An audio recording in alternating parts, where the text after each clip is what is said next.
வேதவள்ளியின் வணக்கங்கள். நம்ம உடல்ல இருக்கக்கூடிய எல்லா உறுப்புகளுக்குமே ரத்தம் மூலமா நமக்கு ஆக்சிஜன் போய்கிட்டு இருக்கு. ஆனா ரத்தம் மூலமாக ஆக்சிஜன் போகாத ஒரே உறுப்பு என்ன அப்படின்னு பார்த்தோம்னா இந்த கருவழி தான். அப்ப கருவழிக்கு எப்படி ஆக்சிஜன் கிடைக்குது? அந்த கருவழியில இருக்கக்கூடிய நீரின் காரணமாக தான் நமக்கு தொடர்ச்சியாக ஆக்சிஜன் கிடைச்சிக்கிட்டு இருக்கு. ஆனா தொடர்ச்சியாக நம்ம கணினியை பார்த்துட்டே இருந்தோம் அப்படின்னா இந்த கருவழியில இருக்கக்கூடிய நீர் கொஞ்சம் கொஞ்சமாக குறைய ஆரம்பிக்குது, உலர ஆரம்பிக்குது. இதனால கண்ல வலி, எரிச்சல் போன்றவை ஏற்படலாம் அப்படின்னு எச்சரிக்கிறாங்க மருத்துவர்கள்.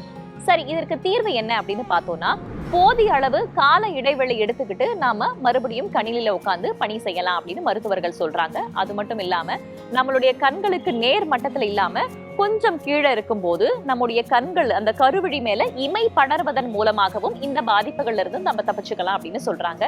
அதே போல இதற்கான சிறப்பு கண்ணாடிகளும் இருக்கு. அந்த கண்ணாடிகளை நம்ம அணிஞ்சுக்கலாம் அப்படின்னு மருத்துவர்கள் பரிந்துரைக்கிறாங்க. இது ஹெல்தி டாக்ஸ் வித் வேதா. அறிவோம் ஆரோக்கியம்.